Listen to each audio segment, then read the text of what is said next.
తెలంగాణ ఆవిర్భావ దినోత్సవ సందర్భంగా 12 సంవత్సరాలు పూర్తి చేసుకొని 13వ సంవత్సరంలో అడుగు పెడుతున్న మన తెలంగాణకి హార్దిక శుభాకాంక్షలు. 1,00,000 మంది పైగా జనసేన నాయకులు సైనికులు ఉన్న తెలంగాణలో ఈరోజు క్యాడర్ తరపున, నాయకుల తరపున, వీర మహిళల తరపున, జన సైనికుల తరపున దాదాపు 4 కోట్ల తెలంగాణ ప్రజలందరికీ హృదయపూర్వక శుభాకాంక్షలు తెలియజేసుకుంటున్నాను. తెలంగాణ కోసం సామాజిక తెలంగాణ కానీ అన్ని కులాలు బాగుండాలి అని చెప్పి మరీ వచ్చాం. పార్లమెంటు తలుపులు మూసి తెలంగాణని ఆంధ్రాని విభజించిన తీరు మీద తప్పుని చెప్పాను తప్ప తెలంగాణ సంస్కృతి మీద కానీ తెలంగాణ రాష్ట్ర ఏర్పాటు కానీ ఎప్పుడూ జనసేన వ్యతిరేకం కాదు. ఇది తెలంగాణ ప్రజలకి చాలా చాలా స్పష్టంగా తెలియజేస్తూ ఉన్నాం. వెళ్తుంది. మీరు బలంగా తిరగండి, జనసేన ఆశయాలను తీసుకెళ్ళండి. ఆ రోజు సంగతి చూద్దాం. ప్రజలు కోరుకున్న మీద చూద్దాం తప్ప నాకేమి ఇక్కడ కూర్చొని ఆంధ్రప్రదేశ్లోనే అధికారం కోరుకునేవాడిని, తెలంగాణలో నేనే అధికారం కోరుకుంటాను, ఒక మార్పు తప్ప. అంశం ఈ మధ్యన పదే పదే చూస్తూ ఉన్నాను. మాట్లాడితే ఆంధ్ర ఆంధ్ర ఆంధ్ర అని చెప్తా ఉన్నారు. తెలంగాణ ప్రజలకి ఆంధ్ర మీద విద్వేషం లేదు, తెలంగాణ నాయకులందరికీ విద్వేషం లేదు.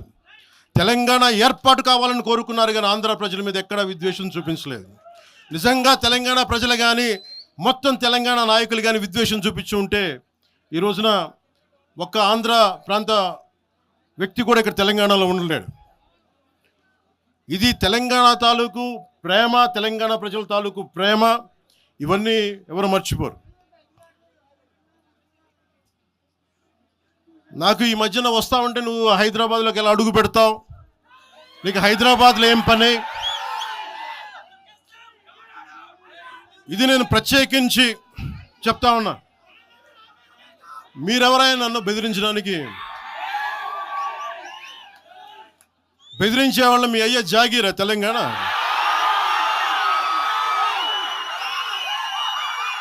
నా మీద దాడులు చేస్తా ఉన్నారు కదా.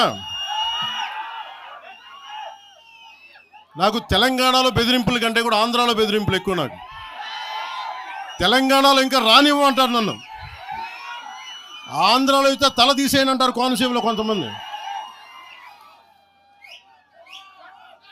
నేను ఓడిపోయినప్పుడు 2019లో ఓడిపోయినప్పుడు మన తెలంగాణ నాయకులు ఒకటే చెప్పారు, అన్నా మా తెలంగాణలో ఉంటే నీకు పరిస్థితి రానిచ్చేవాళ్ళం కాదని చెప్పి. నాకు నిజంగా తెలంగాణ అద్భుతంగా ఉండాలి, యువతకు అద్భుతమైన అవకాశాలు రావాలని కోరుకుంటాను తప్ప నాకు ఇక్కడ కొత్తగా బావుకునేది లేదు, ఏమీ లేదు. బెదిరించే వాళ్ళందరికీ ఒకటే చెప్తున్నాయి. నా ఇంటి ముందు ఎందుకు పెట్టారంటే ఎవరన్నా దాడి చేయాలంటే సంతోషంగా ఇదే నా ఇంటి అడ్రస్, అది మీకు తెలియదు. నాకు అలాంటి భయాలు లేవు. నాకు బాంచన్ సారు కాల్మొక్తా అనే ఉద్దేశం ఉంటే పార్టీ ఎందుకు పెడతామా? అంత భయపడేవాళ్ళంతా పార్టీ పెడతామా? మీ ఇష్టానికి మాట్లాడితే మేము భయపడాలా? ఏ రోజున ఒక్క మాట మీకు కేసీఆర్ గారి గురించి కానీ ఇన్ని సంవత్సరాల్లో 12 సంవత్సరాల్లో ఒక్క తెలంగాణ నాయకుడిని ప్రభుత్వం ఏర్పాటు చేసినప్పటి నుంచి ఈ రోజు దాకా ఒక మాటంలా. ఇంకా మా వాళ్ళు తిడతా ఉండేవాళ్ళు, నువ్వు మెత్తబడిపోయి ఏం మాట్లాడలేదని. అడగండి ఒకసారి, అందరిని పేరు పేరున ఒక్కొక్కరిని అడగండి. నీకు పౌరుషం చచ్చిపోయిందా? పౌరుషం చావలా, తెలంగాణ మీద ప్రేమ చావలా. అది తప్పుగా అర్థం చేసుకుంటారు. మీరు అర్థం చేసుకుని నేనేం మాట్లాడిన ప్రస్తుతానికి అని చెప్తా. ప్రజలు కోరుకున్నప్పుడు నేను మాట్లాడతా. నేను ఎంత కమిటెడ్గా ఉన్నాను తెలంగాణ కంటే, జనసేన మా వాళ్ళందరూ ఎదురు చూస్తున్నారు తెలంగాణలో జనసేన ఎదగాలని. నేను ఒకటే చెప్పా, ప్రజలు కోరుకునే వరకు మీరు ముందుకు తీసుకెళ్ళండి ఆశయాలు అని చెప్పి నేను జర్నలిస్ట్ కాలనీలో ఉన్న తెలంగాణ జనసేన పార్టీని కూడా నేను తీసేసాను. మొత్తం హెడ్ క్వార్టర్స్ అంతా మంగళగిరిలో పెట్టిన. నాకు అంత కమిట్మెంట్ తెలంగాణ మీద. ఎందుకంటే నాకు రెచ్చగొట్టడం ఇష్టం లేదు. తగ్గి మాట్లాడా. మీరు ఎన్ని హింసించినా, మీరు ఎన్ని మాటలు మాట్లాడినా, ఆంధ్ర కొడకని తిట్టినా, అరే నా గుండెల్లో తెలంగాణ ఉంది, మీరు ఎన్ని తిట్టినా నేనేం పట్టించుకోను. వైసీపీ నాయకులు, క్రిమినల్ గ్యాంగ్స్ చాలాసార్లు నాకు బెదిరింపులు ఇచ్చినాయి. దానికి మించిన బెదిరింపులు నిజంగా నాకు తెలంగాణ నాయకులు. వైసీపీ గుండాలు ఇచ్చిన బెదిరింపుల కంటే కూడా, చంపేస్తామని బెదిరింపుల కంటే కూడా నాకు తెలంగాణ ఎప్పుడు ఇవ్వాల. అసలు ఈ గొడవ అంతా ఎందుకు స్టార్ట్ అయింది? ఈ గొడవ అంతా ఎక్కడ స్టార్ట్ అయింది? ఒక ఎనలిస్ట్, ఒక విశ్లేషించే వ్యక్తి, ఆయనంటే నాకు గౌరవం, ఆయన మీద నాకు గౌరవం ఉంది. ఆయన తీసుకుపోయి ఓ మీడియాలో మాట్లాడతా అమిత్ షా గారి గురించి మాట్లాడారు. అమిత్ షా గారు నేను మాట్లాడుకున్నామంటే ఆయన విన్నారంటే, ఆయన కూర్చొని తప్పుడు మాటలు మాట్లాడితే దాన్ని ఖండించే. నా మీద మనకు మాట అంటే మన జన సైనికులు ప్రతి చోట ఏదో కూర్చొని ఒక కేసులు పెట్టారు కూడా నాకు తెలియదు. తెలిసిన వెంటనే చెప్పాను, అవన్నీ వదిలేనని చెప్పాను నేను. అవన్నీ మళ్ళీ ప్రెస్ క్లబ్లో పోయి మీరు తిడుతూ ఉంటే, ప్రాంతీయ విద్వేషాలు రెచ్చగొడితే దాంట్లో కూర్చోబెట్టి ఎంతకాలం చేస్తారు? 12 సంవత్సరాలు తెలంగాణ వచ్చిన తర్వాత ఇంకా తెలంగాణలో ఉపాధి లేకపోయినా, ఏమి లేకపోయినా దానికి ఆంధ్రుడే కారణం, దానికి పవన్ కళ్యాణే కారణం. పరిశ్రమల్లో ఈ లెక్కల్లో ఇంక మీరు ఎన్ని చేసినా ప్రతిదానికి ఎక్కడో చోట తెలంగాణ ప్రజలు ఇది గ్రహించాలి.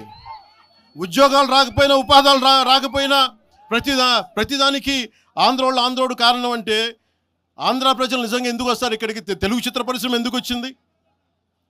ఎక్కడో మద్రాసులో ఉన్న తెలుగు చిత్ర పరిశ్రమ ఇక్కడ రావడానికి కారణం తెలంగాణ ప్రత్యేక రాష్ట్రం కావాలని కోరుకున్న నాయకులు చెన్నారెడ్డి గారు తీసుకొచ్చారు ఇక్కడికి. ఆయన తీసుకొచ్చారు ఇక్కడికి. 50 సంవత్సరాలు కలిసి ఉన్న రాజధాని ఇక్కడ సడన్గా పోయి మీరు ఇక్కడ రాకూడదు అని కొంతమంది నాయకులు, తెలంగాణ ప్రజలు వేరు. నేను మొదటి రోజు నుంచి చెప్తా ఉన్నా, పాలకులు వేరు, ప్రజలు వేరు. తెలంగాణకి అన్యాయం చేసిన పాలకుల్ని, దాంట్లో పవన్ కళ్యాణ్ కూడా, వాడిని కూడా ఉరిదీసాను పర్లా. పాలకులు వేరు, ప్రజలు వేరు. మీరు పాలకులను తిట్టుకున్న ప్రజలను తిడితే, విద్వేషాలు రెచ్చగొడితే ఈ దేశం ఎటుపోద్ది? సూరత్లో తెలుగు ప్రజలు ఉన్నారు. రేపొచ్చిన గుజరాతీ మనుషులందరూ గుజరాతీస్ అందరూ కూర్చొని తెలుగు వాళ్ళు ఇక్కడ ఉండకూడదంటే కుదురుద్ది అక్కడ? నాందేడ్లో ఉన్న తెలుగు వాళ్ళు, షోలాపూర్లో ఉన్న మన తెలంగాణ తెలుగు వాళ్ళు అందరూ కూర్చోబెట్టి మా మహారాష్ట్రీయులు తిరగబెడితే ఏమవుద్ది? దేశం నిలబడద్దా? దేశం ఒకటిగా ఉంటుందా? ఎంతకాలం తిడతారు? ఎంతకాలం? నేను అమిత్ షా గారిని అన్నారని చెప్పి నేను మాట్లాడగానే కూర్చోబెట్టి ఒకళ్ళు దానికి చిలవలు పలవలు చేసి, నాకు తెలంగాణ అంటే పడదు, నాకు వీళ్ళంటే పడదు, వాళ్ళంటే పడదు, ఇన్ని సంవత్సరాలు 12 years కూర్చోబెట్టడం. మేము ఒక చెరువుని కబ్జా చేసామంట. నాకేం పనిలేదా? నిజంగా మీరన్నట్టుగా కబ్జా చేస్తే ఇల్లు తగలబెట్టారా? నాది వచ్చి ఉంచుతారా నన్ను? ఒక్కొక్కళ్ళు కూర్చోబెట్టి 111 జీవోలు ఏమేం చేశారు అటు చూసిపోండి, అటు చూడండి. నిజంగా ఈ రోజున తెలంగాణ రాష్ట్ర ముఖ్యమంత్రి గారికి చెప్తున్నా, రేవంత్ రెడ్డి గారికి చెప్తున్నా, ఆయనంటే నాకు ఇష్టం, ఆయనంటే గౌరవం నాకు. కానీ వారికే నేను చెప్తా ఉన్నా, తెలంగాణ ప్రభుత్వానికే చెప్తున్నా, పవన్ కళ్యాణ్ కనుక ఆ చెరువుని ఒక చెరువును ఆక్యుపై చేసుకున్నాడంటే సంతోషంగా చెప్తాను, ఈ రోజున తెలంగాణ ప్రభుత్వానికి రాసి ఇచ్చేస్తున్నారు. అలాగే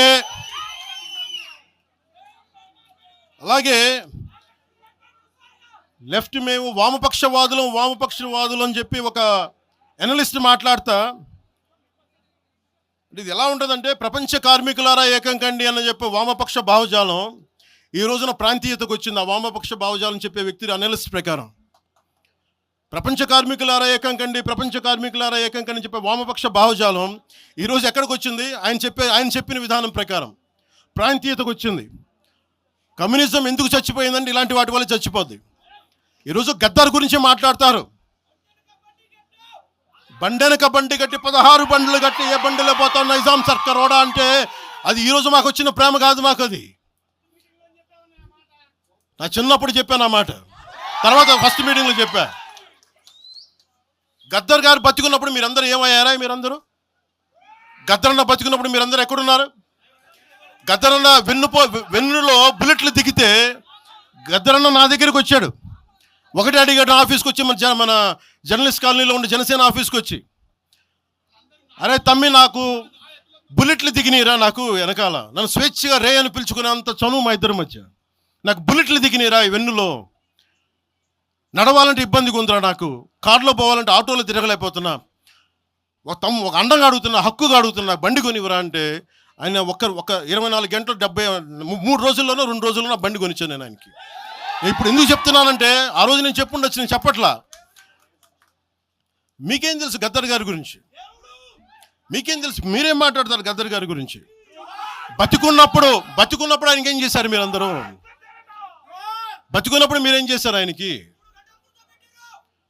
మీరు పర్మిషన్ ఇవి కూడా ఇవ్వాలా? మీరు ఒక్కళ్ళు మాట్లాడలా? ఏదైనా అవసరం వస్తే నా కాడకు వచ్చి ఆయన గద్దర్ అన్న ఏంటి ఏమనుకుంటున్నారు మీరు? నేను పాలిటిక్స్లోకి వచ్చాక తెలుసు అనుకుంటున్నారా గద్దర్ అన్న? మీరందరూ చూసిన ఖుషీ సినిమా చూసిన తర్వాత చిరంజీవి అన్న గారు ఫోన్ చేశారు నాకు, అరే గద్దర్ గారు ఫోన్ చేస్తున్నారా నీకోసం, ఒకసారి నేను కలవాలంటాను. ఆయన ఒకటే మాట అన్నారు చూసి, అరే మా పోరలు చూపించిన బాబు నీ సినిమా పాట, దాంట్లో నువ్వు తాకట్లో భారతదేశాన్ని తాకట్లో పెట్టే విజువల్ పెట్టావంట, నువ్వు మాకు అర్థమవుతుందా, మా భావాలు అర్థం చేసుకున్నవాడు అని చెప్పి. తరిమేల నాగిరెడ్డి గారి తాకట్లో భారతదేశాన్ని ఆ భావం నువ్వు పెట్టావంటే మాకు అర్థమవుతుందని నేను చెప్పాను. నాకు లెఫ్ట్ వింగో రైట్ వింగో తెలియదన్నా, నాది హ్యూమనిజం అన్న, మానవత్వం అన్న, మీరు మీకు తోసిన సంతోషం అన్నా అని చెప్పి. ఆ రోజు నుంచి ఆయన చనిపోయేదాకా, ఆయన అంతిమ గడియల వరకు ఆయన హాస్పిటల్లో ఉంటే వెళ్ళి కూర్చొని, అన్న మీకు ఏం కావాలి చెప్పండి అంటే, ఏం వద్దురా తమ్మి, తెలంగాణ యువతకి కానీ ఆంధ్ర యువతకి కానీ భారతదేశంలో యువతకి భవిష్యత్తు వాళ్ళదని చెప్పు. ఆయన నాకు రాసిస్తే, ఆయన నాకు ఒక లెటర్ రాసిస్తే నేను అది కూడా బయట పెట్టలా. ఆయనే ఒక ఆడియో ఫైల్ చేసి, నేను దాన్ని కూడా కూర్చొని చెప్పలా, ఆడియో ఫైల్ చేసి ఆయన ఒక చిన్న ఛానల్కి రిలీజ్ చేసి అది బయటకు వచ్చింది. మీరు కూర్చోబెట్టి తెలంగాణ గురించి అని మాట్లాడతారు. నేను నిజంగా ఎంత కమిట్మెంట్ లేకపోతే కొండగొట్టు ఆంజనేయుడికి నేను 30 కోట్లు టీటీడీ నుంచి చెప్పిస్తాం. మేము ₹1 ఎందుకు మా కూర్చోబెట్టి తెలంగాణ ప్రభుత్వానికి ఇస్తాం? ఆపదలో ఉన్నప్పుడు, విపత్తుల్లో ఉన్నప్పుడు మీరు మాట్లాడి, మీరు ఈరోజు మాట్లాడుతూ ఉన్నారు, బెదిరిస్తున్నారు. ఒకటే చెప్తా ఉన్నా, ఇక్కడున్న నాయకులందరూ కూడా, మా శంకర్ గౌడ్ గారి దగ్గర నుంచి ఇక్కడున్న నాయకులు పేరున సంపత్ నాయక్ కానీ, సాగర్ గారు కానీ, వీళ్ళందరూ కూడా మీరు బెదిరిస్తూ ఉంటే మేము భయపడి, సారు మీ కాల్ముక్తా సారు, మీ బాంచన్ సారు అని అంత భయాలు ఉన్నాం. మేము వాళ్ళమే కాదు. మేము ఒకటే చెప్తా ఉన్నా, వైఎస్ రాజశేఖర రెడ్డి గారు బతికున్నప్పుడు ఆ రోజు మీ గొంతులు ఏమైనాయి? ఆ రోజున మీ అందరి గొంతు తెరిచారా మీరు? ఆ రోజున తెలంగాణ గురించి వీళ్ళు మాట్లాడుతూ ఉంటే ఒకటే చెప్తా ఉన్నా, యువరాజ్యం పెట్టిన తర్వాత మొట్టమొదటిసారి నా మీద కేసు పెట్టి పోలీస్ స్టేషన్లో కూర్చోబెట్టింది తెలంగాణ భీమరావు బాడా కోసం. దానికోసం తెలంగాణ మీద మొదటి కేసు నాకు తెలంగాణలోనే పడింది. కూర్చోబెట్టి మీరు అందరూ కూర్చోబెట్టి ఆ రోజు ఒక్కళ్ళు ఏమయ్యారు? ఈరోజు మీరు బెదిరిస్తూ ఉన్నారు, బయటకు వస్తే దాడులు చేస్తారు. మాకు దాడులు కొత్త అనుకున్నారా? మాకు మీరు మహబూబ్ నగర్లో మన కాంగ్రెస్ నాయకులు కూలిస్తే స్టేజే కూల్చేశారు. మీరు మా కార్లు అడ్డం పెట్టి మమ్మల్ని దాడులు చేయడం, ఇవన్నీ తట్టుకొని ఇచ్చాం మేము. ఖమ్మంలో మీరు దాడులు చేశారు ఆ టైంలో, అప్పుడున్న కాంగ్రెస్ ప్రభుత్వం. ఈరోజు మాకు కొత్త అనుకుంటున్నారా? ఇవన్నీ మీరు చేసే ఈ తాటాకు చప్పుళ్ళకి బెదిరేది కాదు జనసేన, గుర్తుపెట్టుకోండి. ఏదైనా మాట్లాడితే తెలంగాణ ప్రభుత్వం అధినేతలు కూడా చెప్తా ఉన్నాను, మీ ఇళ్లలోకి వచ్చి దూరిపోయి ప్రైవేట్ ఆస్తుల్లోకి వచ్చి నిజంగా ఒక తప్పు జరిగే ఉంటే, నేను ఈరోజు మళ్ళీ చెప్తున్నాను, I'm reiterating, you seize the property. సంతోషంగా చెప్తున్నా. అక్కడ ఉన్నది నాకు గోశాల ఉంది. అక్కడ ఒక 60-70 గోవులు ఉంటాయి. అక్కడ వాటి గడ్డి కోసం ఉంటుంది. మీరు తెలంగాణ ప్రభుత్వానికి చెప్తున్నాను, ప్రైవేట్ స్థలాల్లోకి వస్తే it is a criminal trespass, criminal defamation, mischief with mala fide intention, propagating misinformation for causing unrest and regional differences. ఇన్ని కేసులు అట్రాక్ట్ అవుతాయి. ఇవన్నీ మీరు ఒక్కసారి కూర్చొని మీరు మమ్మల్ని భయపెట్టాలని చూస్తే వాటికి భయపడే వాళ్ళం కాదు. మీరు ప్రతి చోట మీరు రీజనల్గా ప్రతిసారి పట్టుకొస్తే ఇక్కడున్న జర్నలిస్టులో కానీ ఐఏఎస్ ఐపీఎస్లో కానీ అన్ని జాతులు ఉన్నాయి, అన్ని కులాలు ఉన్నాయి. ఒక్క ప్రాంతానికి చెందిన వాళ్ళు లేరు ఈ భారతదేశంలో. నిజంగా కూర్చోబెట్టి తెలంగాణకు ద్రోహం చేస్తే మొట్టమొదటి గొంతు లేపే జనసేన లేకపోతే. ఆ రోజు మీరు అందరూ మర్చిపోయారేమో, మేము లేపా గొంతులు.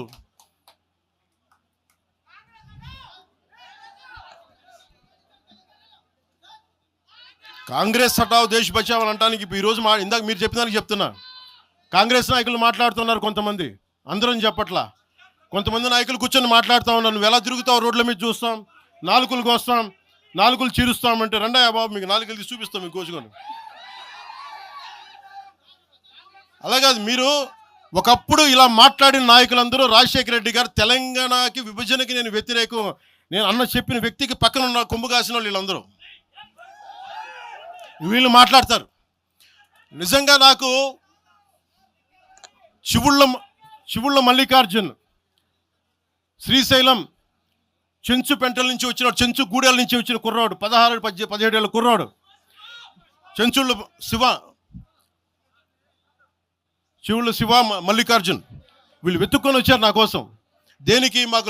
మాకు యురేనియం మైనింగ్ జరుగుతూ ఉంది అన్నా, నువ్వు వచ్చి ఏదైనా చెప్పన్నా అంటే ఆ రోజు ఓడిపోయినాను. 2019 తర్వాత 2 చోట్ల ఓడిపోయి అంటే నా మీద ఏ నమ్మకం పెట్టుకొచ్చాడు. ఎందుకు నేను తెలంగాణ యువతను నమ్ముతానంటే వాళ్ళకున్న లోపల ఉన్న భావం ఎంత బలమైందంటే మొత్తం ప్రభుత్వానికి కదిపించింది ఒక్క కుర్రోడి భావం. దానికి నేను ప్లాట్ఫామ్ అయ్యాను అంతే. దానికి ప్లాట్ఫామే అయ్యా. వచ్చి కుర్రోడు రోడ్డు మీద కూర్చొని జనసేన ఆఫీస్ ముందు కూర్చుంటే వెళ్ళి మాట్లాడా, ఏం బాబు ఏం కావాలన్నా అంటే నీకు కూర్చోబెట్టి అన్న మాకు యురేనియం మైనింగ్ జరుగుతుందన్న మా శ్రీశైలంలో చెంచుపెంటల్లో, నువ్వు మాట్లాడన్నా అంటే మొత్తం తీసుకొస్తే ఒక్క మాట మాట్లాడితే ఆ రోజున వి హనుమంతరావు గారు, ఇప్పుడు కాంగ్రెస్ నాయకులు వి హనుమంతరావు గారు మేము కూర్చొని మాట్లాడితే అఖిలపక్షం ఆ రోజు పిలిచాం. ఏ బలం ఉందని జనసేనకి ఆ రోజున ఓట్లు వస్తాయన్నా మేము చేసింది తెలంగాణ మీద ప్రేమ, తెలంగాణ మీద ఇష్టం, తెలంగాణ మీద మమకారం.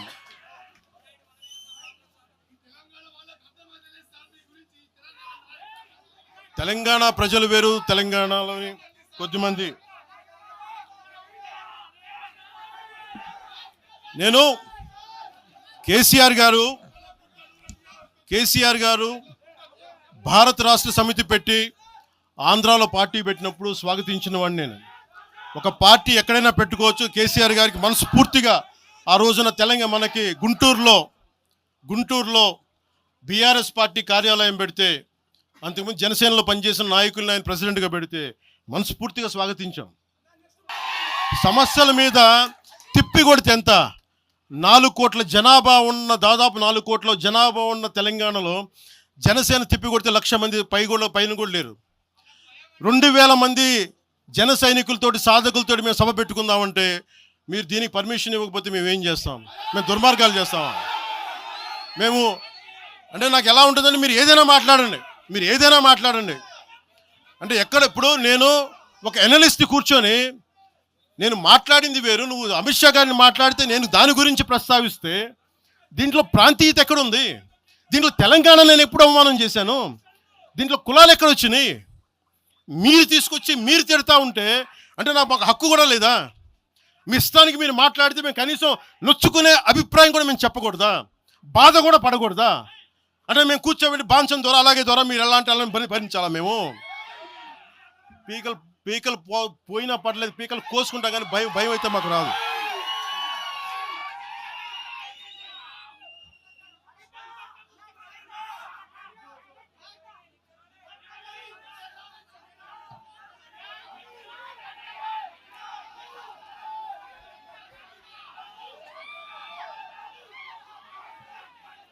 నేను